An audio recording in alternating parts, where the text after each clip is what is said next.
Perempuan tersebut berdiri di pinggir jalan sembari melambaikan tangan. Kalau perempuan cantik yang duduk di sampingnya bukanlah manusia. Setelah Gildong sampai di tempat truk, perempuan cantik itu sudah tidak ada di tempat. Konon, peri alas roban itu yang sering memburu supir hidung belang. Mukanya penuh darah karena kulit kepalanya mengelupas dan darahnya menetes di rambut.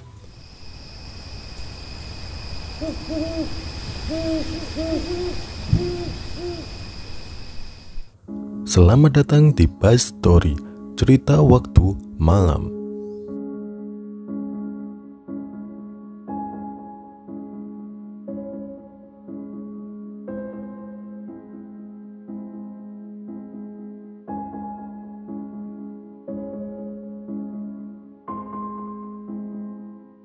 Saat itu, Pak Slamet sedang membawa truk Fuso bermuatan sembako dari Surabaya menuju ke Tasik, Jawa Barat. Pak Slamet ditemani seorang kernet bernama Gildong. Singkat cerita, Pak Slamet sudah memasuki daerah Gringsing, Batang, Jawa Tengah. Dulu, jalan Alas Roban hanya ada satu, yaitu Jalan Alas Roban Lama. Saat hendak memasuki Jalan Alas Roban, waktu sudah menunjukkan jam 11 malam. Pak Slamet mengendarai truknya dengan sangat hati-hati karena Jalan Alas Roban Lama banyak tanjakan dan tikungan tajam.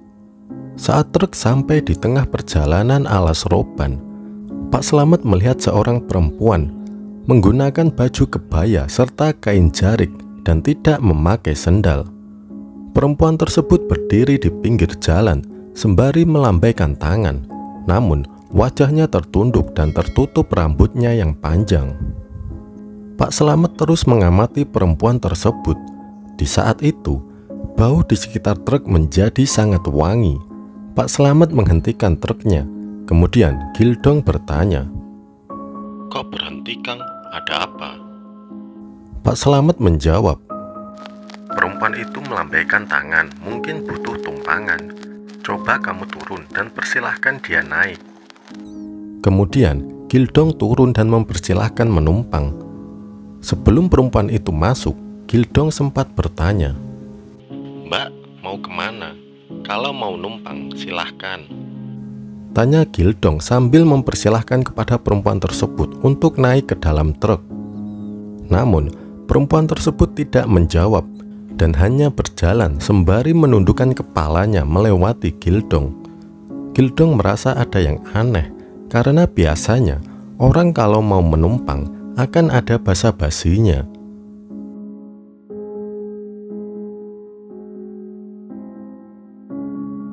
Saat perempuan tersebut masuk ke dalam truk, aroma bau wangi tercium sangat tajam.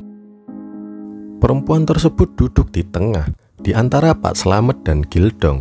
Pak Slamet kembali melajukan truknya, sambil sesekali bertanya kepada perempuan tersebut. Sementara Gildong hanya diam saja. "Mau kemana, Mbak? Malam-malam begini kok sendirian di tengah hutan?" tanya Pak Slamet. Tapi si perempuan misterius tersebut tidak menjawab sepatah kata pun. Pak Slamet sempat sekilas melihat penampakan kulit dan wajah si perempuan tersebut. Wajahnya cantik sekali dan kulitnya berwarna putih dan mulus.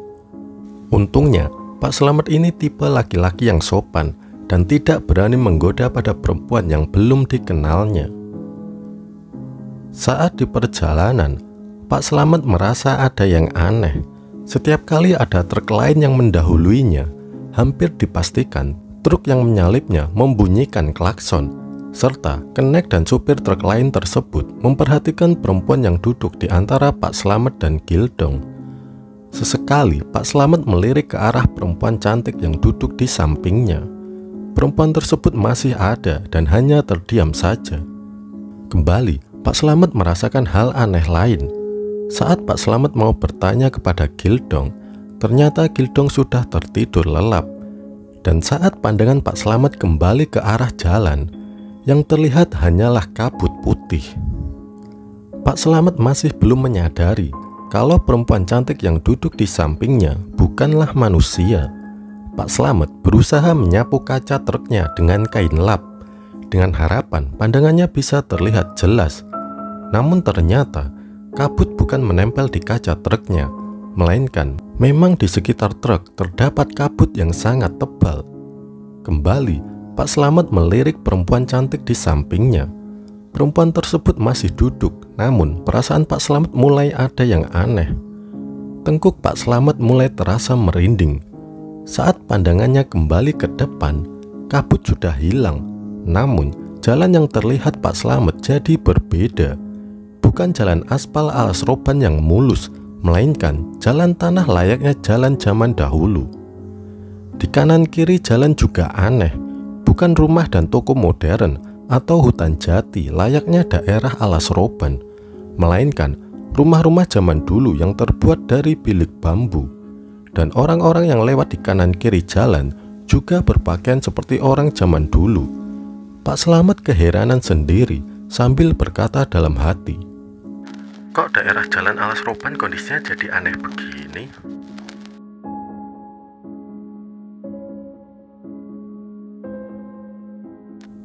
Pak Slamet kembali menengok perempuan cantik yang ada di sampingnya, sembari kembali bertanya, "Mbaknya turun di mana? Sebentar lagi saya mau berhenti untuk istirahat dan makan." Namun perempuan tersebut tetap diam seribu bahasa. Saat pandangan Pak Slamet kembali ke depan, suasananya sudah berubah lagi. Kali ini pandangannya sudah sama seperti sedia kala. Tak ada kabut dan jalannya sudah aspal. Namun masih ada yang janggal.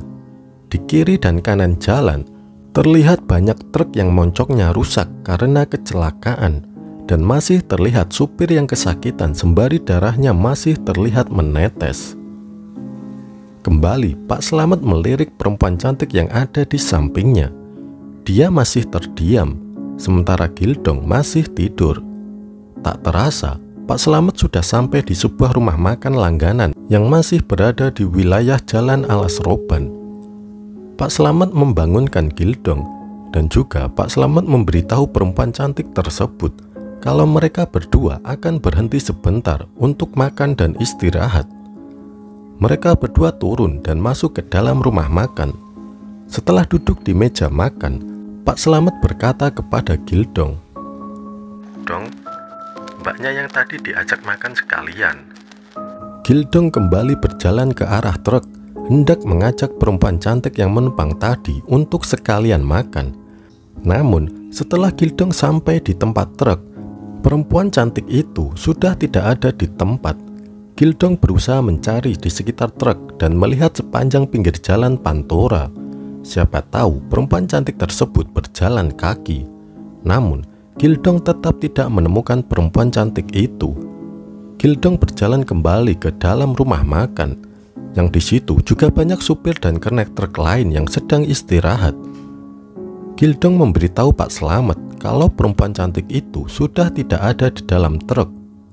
Pembicaraan Pak Slamet dan Gildong didengar oleh rekan sesama supir di dalam rumah makan. Para supir truk mendekat, menanyakan perempuan cantik yang dimaksud Gildong.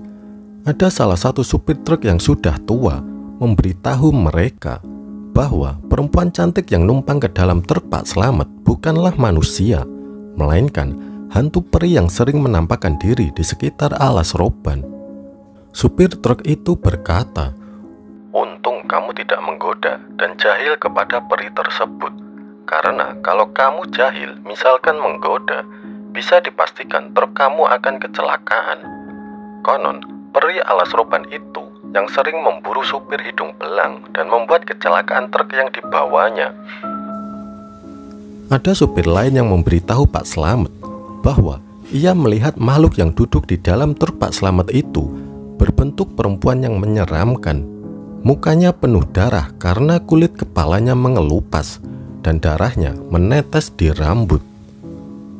Pak Slamet merasa bersyukur masih dilindungi oleh Yang Maha Kuasa. Mungkin karena Pak Slamet tidak tergoda dan berbuat yang tidak sopan pada perempuan cantik yang menumpang di truknya.